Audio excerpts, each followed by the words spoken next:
A paz do Senhor, seja bem-vindo a mais uma aula aqui da Escola Bíblica Dominical do EBD em Foco. Meu nome é Herberson, irei ministrar agora a lição número 10, o processo da salvação. Essa lição aqui maravilhosa que nós estamos estudando aqui, a revista da CPAD do quarto trimestre do ano 2017. Estamos falando de salvação e nessa aula nós vamos falar do processo. É meio que um passo a passo para que você possa entender a salvação e aplicar na sua vida o que você vai aprender aqui. Se você é professor da escola dominical, com certeza você vai adquirir aqui um conhecimento a mais para levar para os seus alunos, né? Porque você precisa se capacitar, você precisa estudar, você precisa ler mais, assistir mais vídeos, ou seja, para que você seja um professor de excelência que dê uma boa aula. Uma boa aula, ela é formada, é composta, pode-se dizer assim, de vários elementos, né? E os dois principais são conteúdo, ou seja, você tem que ter conteúdo, e outro é recursos didáticos. Recursos didáticos, por exemplo, esse slide aqui. Eu vou ministrar a aula com slide, você pode usar esse slide para ministrar a aula na sua igreja. É só entrar no site ebdenfoco.com, lá você vai ter acesso a esse slide para baixar e usar na sua igreja. Vamos lá começar a aula. Essa aula fala de salvação. Salvação é o tema principal da doutrina evangélica. Nós não podemos falar de outra coisa a não ser a salvação. E outros temas que a gente prega, que não é de salvação, pode ser uma consequência da salvação ou preparando para a salvação. Mas tudo está atrelado à salvação. Por isso que nós temos que entender bem essa doutrina da salvação. Então vamos lá, o textuário diz assim: Jesus respondeu: na verdade te digo, que aquele que não nascer da água e do Espírito não pode entrar no reino de Deus. João 3:5. O processo bíblico de salvação se dá por meio da justificação, regeneração e santificação do ser humano. Ou seja, a salvação, ela para ser completa, tem que ter isso aqui: justificação, regeneração e santificação. E claro, a glorificação. Eu creio que o comentarista não colocou porque ele vai falar da glorificação em uma outra lição. Então nós vamos falar aqui de salvação, né, desses três aspectos da salvação, e uma outra lição nós vamos aqui também falar da glorificação. Na verdade já foi falado da glorificação em lições anteriores, mas nós vamos falar mais adiante. A leitura bíblica em classe se encontra em João 3, de 1 a 7. Essa leitura aqui que nós conhecemos, que é de Nicodemos, né, conversando com Jesus. E Nicodemos, ele tinha uma dúvida sobre salvação. Então Nicodemos não era salvo, ele não entendia sobre salvação. E Jesus explicou para ele sobre salvação, sobre regeneração. Então eu costumo pular essa leitura para a gente ganhar tempo aqui no vídeo, né? Mas eu suponho que você já fez essa leitura. Se não fez, faça agora. Introdução da lição. O processo de salvação na vida do crente se dá em três aspectos, ou seja, três aspectos. Preste atenção. O primeiro aspecto é justificação, né? Na justificação, Deus declara o homem como justo, né? Ou seja, é algo que Deus faz de forma direta. Na regeneração, operada pelo Espírito Santo. Ou seja, a regeneração é quando o Espírito Santo regenera o coração do homem pecador. E na santificação, como consequência de uma vida com Cristo. Então a santificação já é um resultado prático da salvação, onde o crente vai imitar a Cristo, viver como Cristo viveu. Então a gente tem aqui justificação, regeneração e santificação. E se nós colocássemos aqui a glorificação, seria a consumação final da salvação lá na glória. Ou seja, na glória vai ter a glorificação, onde nós seremos libertos por completo da presença do pecado. Todo esse processo é alcançado pela fé na crucificação, morte e ressurreição de Cristo, nosso Senhor. Nós temos que crer em Jesus por completo, no nascimento, na vida, no sofrimento, na crucificação, na ressurreição, na glorificação, ou seja, crer em tudo que aconteceu na vida de Cristo. Jesus, ele trouxe a salvação por completo. Tudo que ele fez foi pensando na nossa salvação. Então aqui nós temos que entender que isso é alcançado pela fé. Ou seja, você só pode ser salvo se você crer, né? Você tem que crer, você tem que ter fé, tanto na morte de Cristo quanto na sua ressurreição. Se você crê somente que Jesus morreu pelos seus pecados e não crê que ele ressuscitou, você não é salvo. Você tem que crer na sua ressurreição. A Bíblia diz que ele ressuscitou para a nossa justificação. Tópico 1 diz o seguinte: justificados por Deus. A natureza da justificação. A justificação evoca a ideia de um tribunal jurídico em que pesam terríveis e verdadeiras acusações contra nós. Ou seja, é como se nós estivéssemos diante de um tribunal e nesse tribunal tivesse ali acusações, ou seja, a lista de tudo que nós fizemos, todos os nossos pecados, todos os nossos erros. Ou seja, tem uma lista de acusações. E diante de Deus nós somos culpados porque nós ferimos a santidade de Deus, quebramos a lei divina e somos culpados porque somos pecadores e deveríamos ser o quê? Condenados. Mas por meio do sacrifício expiatório substitutivo de Cristo, ou seja, o sacrifício que Cristo fez por nós, nos substituindo na cruz do Calvário, né, todas as acusações se tornam nulas, ou seja, aquela lista de acusações, aquela lista de pecados que nós cometemos, que fazia ali de nós condenados ao inferno, agora elas são nulas, são retiradas por meio do sacrifício de Cristo. Romanos 4:25 diz: o qual por nossos pecados foi entregue e ressuscitou para a nossa justificação. Ou seja, Cristo morreu e pagou o preço dos nossos pecados. Então, justificação, a gente já começa a entender ela aqui. Houve o pagamento da dívida. Deus simplesmente não nos perdoa porque ele é bonzinho e vou lá perdoar, passar um pano e tirar o pecado. Não, o preço foi pago. O preço foi pago por Cristo. É claro que Deus ele é amoroso, mas ele é justo. Se nós erramos, nós devemos pagar pelos nossos pecados. Mas quando nós cremos em Cristo, aí sim, nós temos os pecados perdoados porque Cristo pagou por eles. Assim, somos declarados inocentes, pois nossa condenação foi substituída pela pena paga por Cristo na cruz. Ou seja, se Cristo pagou na cruz, nós somos inocentes. Deus bateu o martelo e falou: a partir de hoje você não é mais pecador. Ou seja, os pecados foram lançados em Cristo e a vida de santidade de Cristo foi imputada em nós. Ao mesmo tempo, né, que os pecados são lançados sobre ele, o preço é pago, a vida dele é lançada em nós e Deus não nos vê mais como pecadores, Deus nos vê como santos. Aquele que não conheceu o pecado, o fez pecado por nós, para que nele fôssemos feitos justiça de Deus, 2 Coríntios 5:21. Ou seja, Jesus, ele se fez pecado por nós. Ele se colocou no nosso lugar e recebeu toda a ira divina pelos nossos pecados.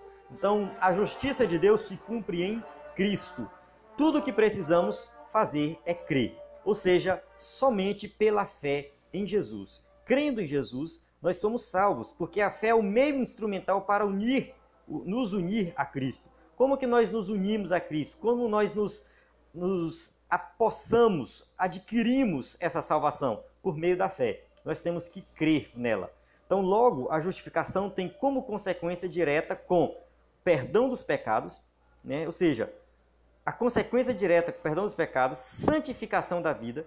Através da justificação, nós somos perdoados, santificados, a reconciliação do pecador com Deus, ou seja, é uma consequência da justificação. Fomos reconciliados com Deus por meio da justificação.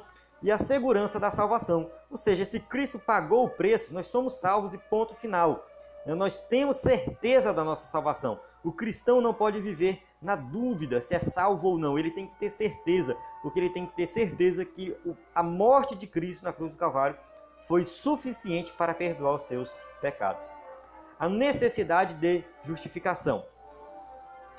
A necessidade da justificação é para que nos encontremos justos e santos diante de Deus.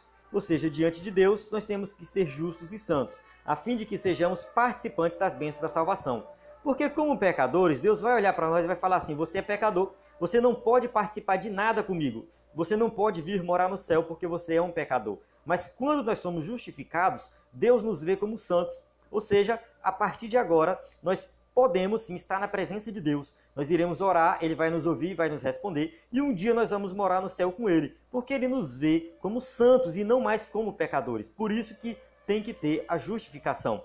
Além do mais, nós não sofremos mais acusação do inimigo. O diabo não pode mais nos acusar de nada. Porque aqui em Romanos 8, 33 e 34 diz: quem tentará acusação contra os escolhidos de Deus? É Deus quem os justifica.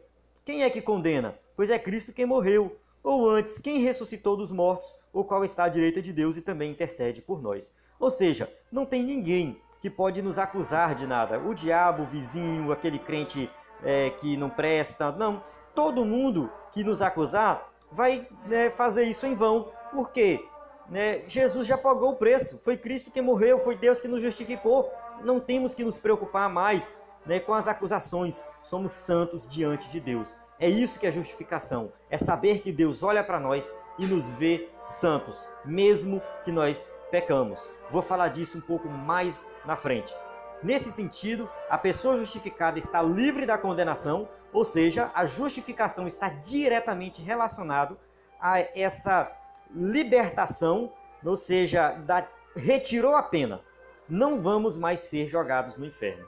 A pena não existe mais. O juiz bateu o martelo e nos declarou inocentes.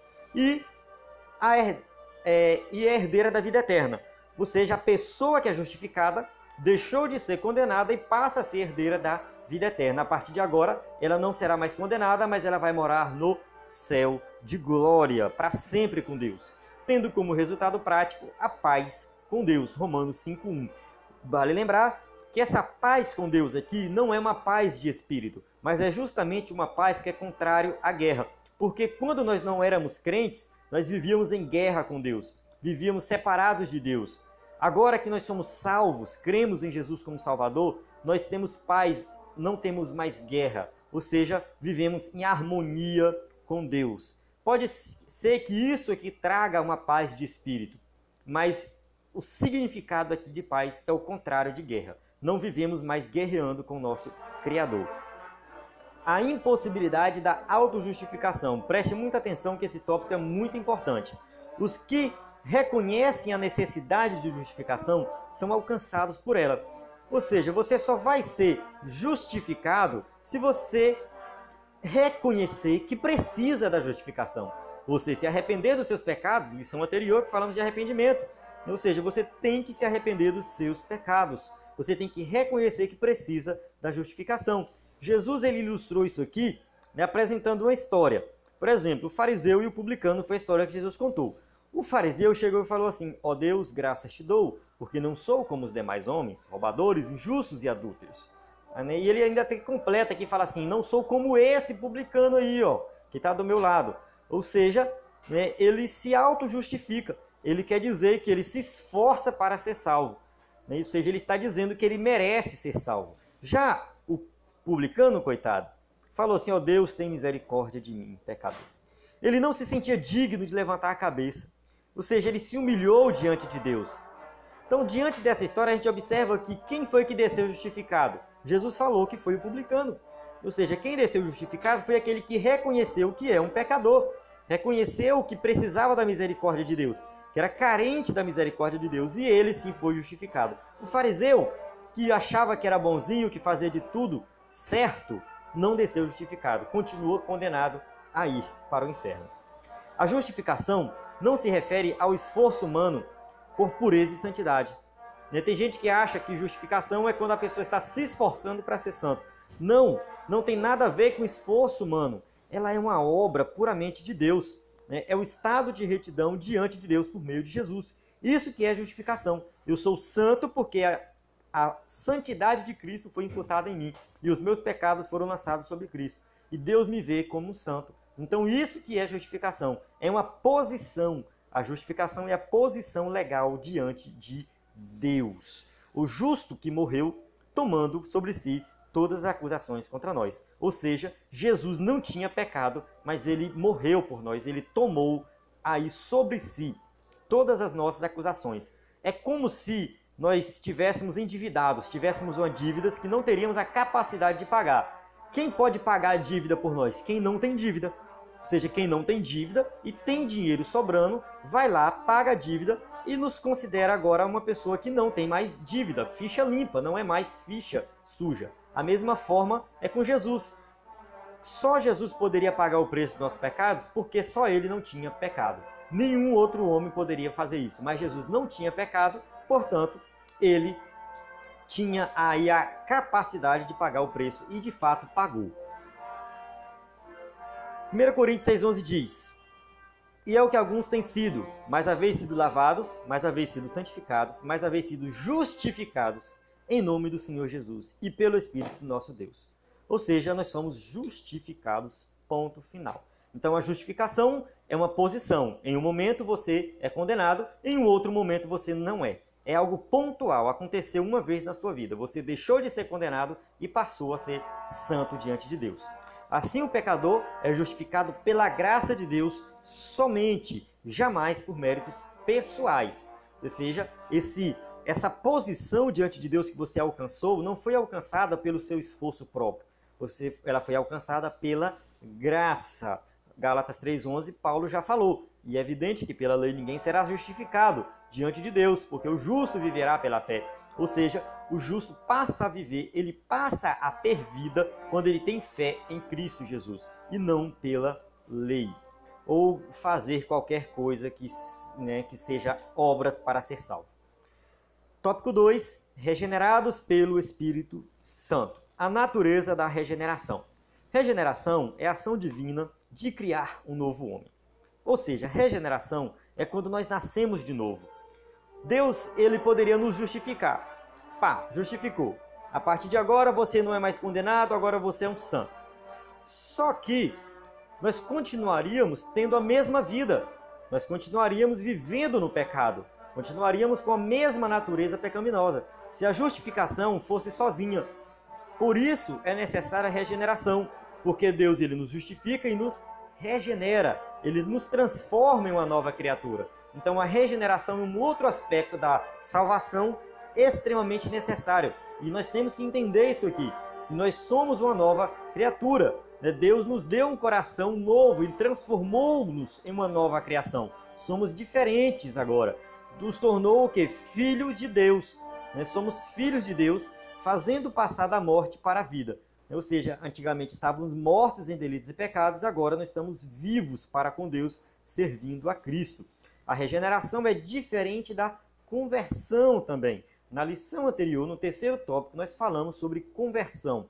Conversão é diferente de regeneração. Por quê? Porque a regeneração é um milagre operado por Deus na natureza humana, um fenômeno incompreensível à mente natural. Ou seja, ela acontece dentro do coração. A regeneração a gente não vê ela acontecendo. O Espírito Santo opera dentro de nós a regeneração. E nós somos transformados em uma nova criatura e vamos externar isso aí. Isso vai ser falado na santidade. Quando nós externamos a regeneração, colocamos para fora, mostramos para o mundo que nós somos agora diferente, aí nós estamos vivendo a santificação, que é o próximo tópico.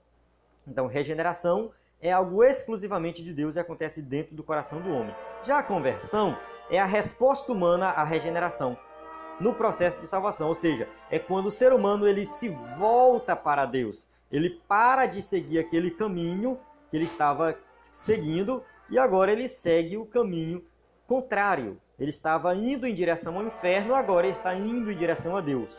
Ele converteu, ele mudou. Então a regeneração é algo que acontece dentro do coração e a conversão é a resposta humana a essa regeneração. A necessidade de regeneração. O que é necessário para fazer parte do reino de Deus? O que eu preciso fazer para ser parte do reino de Deus?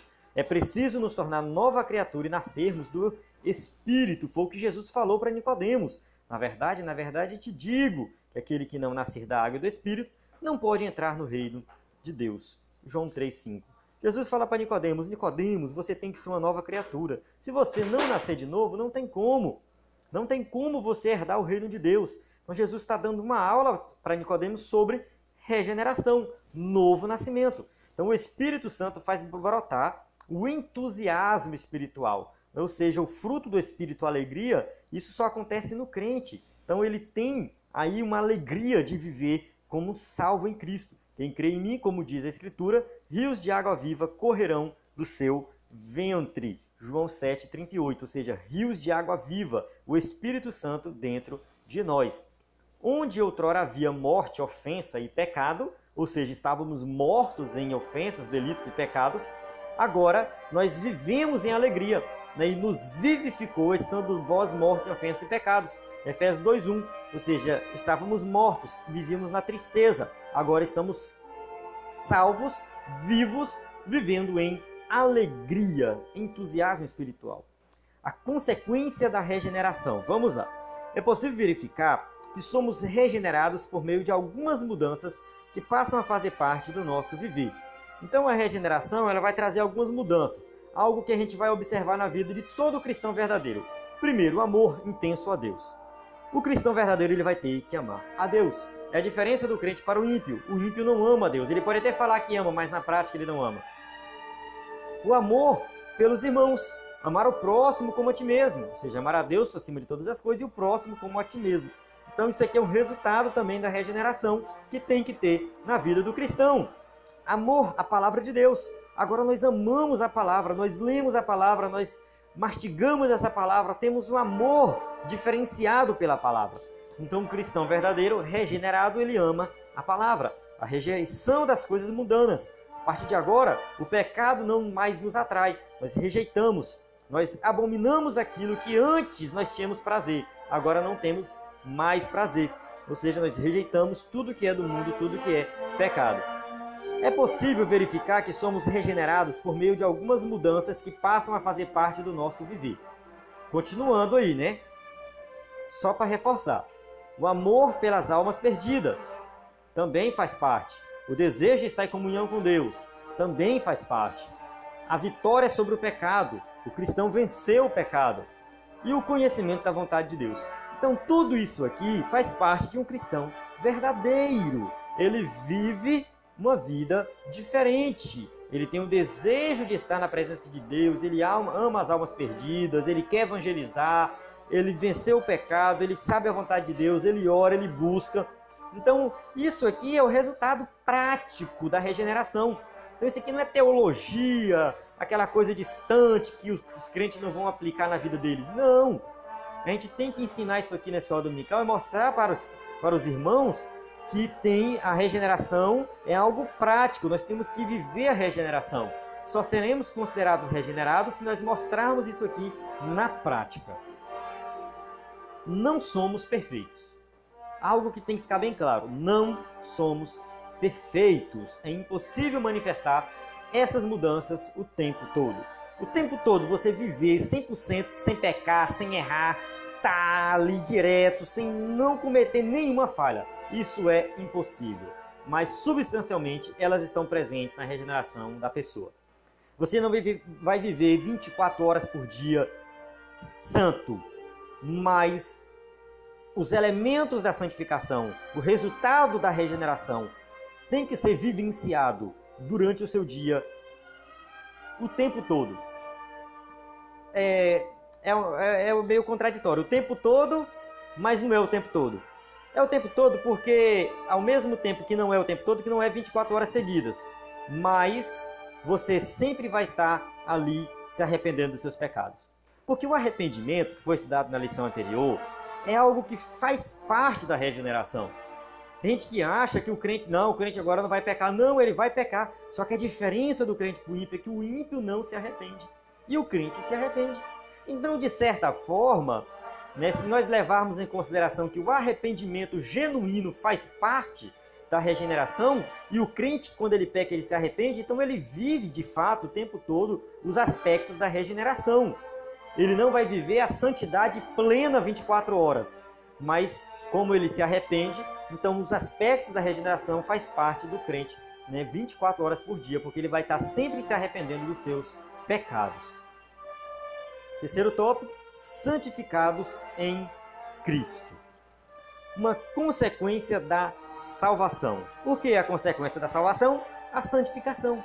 A santificação é o resultado da salvação, o processo pelo qual o crente se afasta do pecado. Então, na santificação, o crente começa a ficar longe do pecado e passa a viver uma vida inteiramente consagrada a Deus.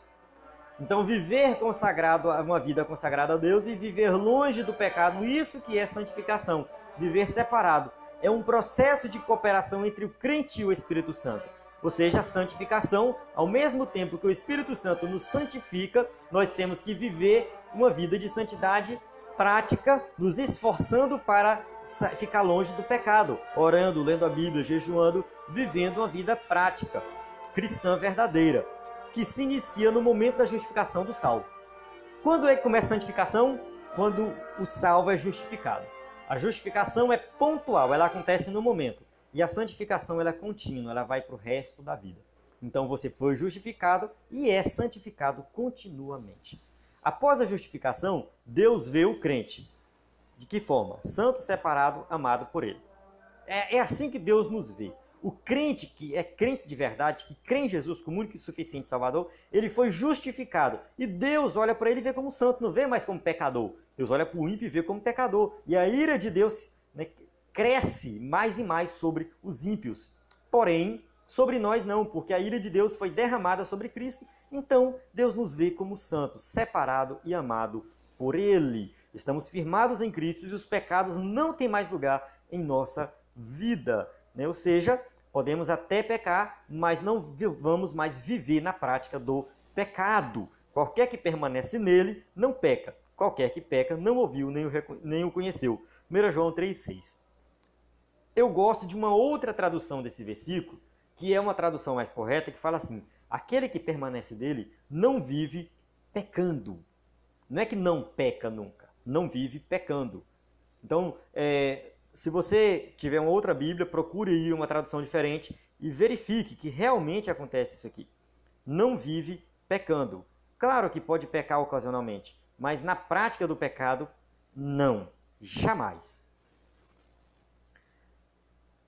Um esforço pessoal. As Escrituras revelam que devemos almejar e priorizar a santificação. Então, viver em santidade é obrigação do crente, não é opcional. Nós temos que priorizar a vida de santidade, seguir a paz com todos e a santificação sem a qual ninguém verá o Senhor. Hebreus 12:14. Então, isso aqui é obrigatório para todo cristão, pois a nossa natureza pecaminosa insiste em resistir esse processo. Nós sempre teremos ali algo puxando para o pecado, porque bem sabemos que a lei é espiritual, mas eu sou carnal, vendido sob o pecado. Romanos 7,14.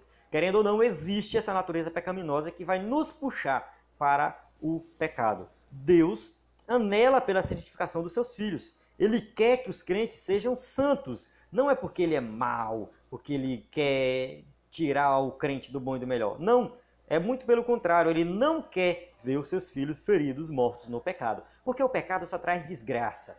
O pecado não traz nada de bom. Olha para o pecado, olha para as pessoas que vivem no pecado. O que tem de bom na vida delas? Nada. E no final ainda vai para o inferno. Então, ou seja, não tem nada de bom no pecado. E por isso que Deus quer a santificação da nossa vida. Porque Ele não quer ver nós sofrendo. Por isso que muitos, quando desviam ou começam a se afastar da igreja, Deus vai lá e castiga com enfermidade, castiga com um acidente, castiga de alguma forma, traz nem que seja pela dor. Porque Deus quer ver bem os seus filhos. Você pegaria o seu filho, daria uma taca nele, para ele não ir, sei lá, usar droga? Sim.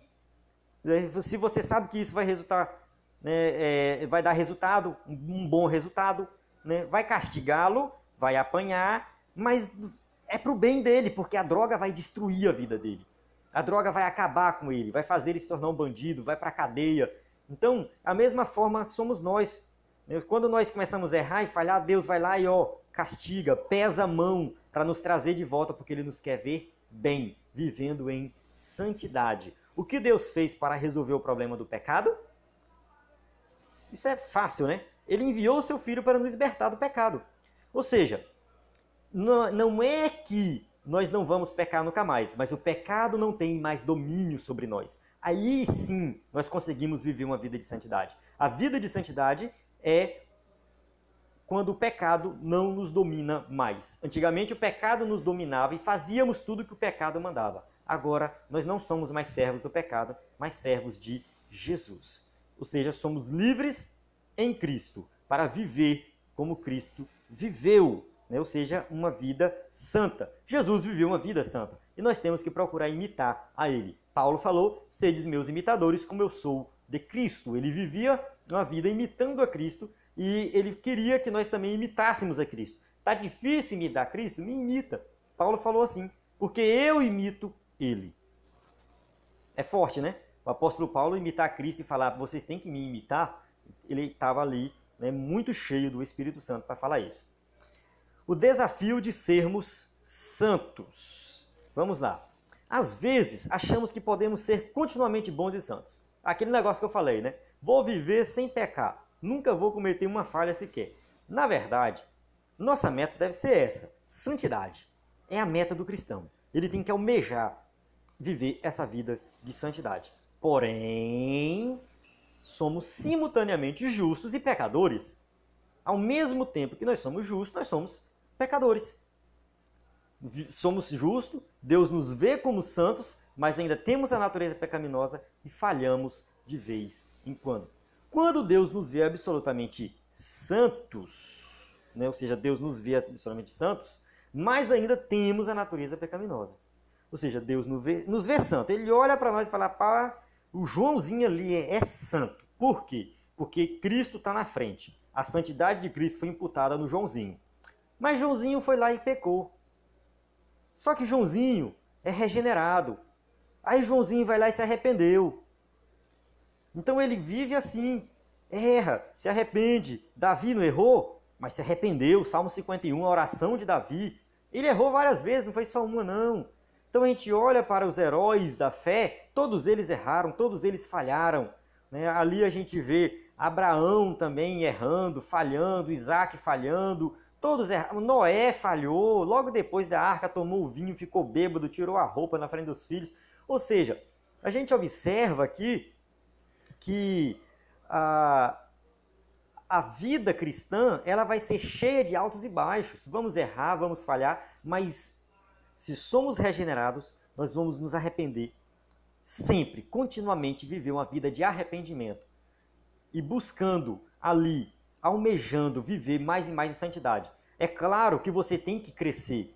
Crescer espiritualmente é você abandonar alguns pecados do passado e abandonando aos poucos. Ah, eu pecava assim, assim, assim, assado. Daqui 10 anos você continua com a mesma coisa, tem algo errado. Você tem que melhorar. Aqueles pecados têm que acabar. Vai surgir outros. Você vai ter dificuldade em outros pecados. Mas você vai ter que melhorar.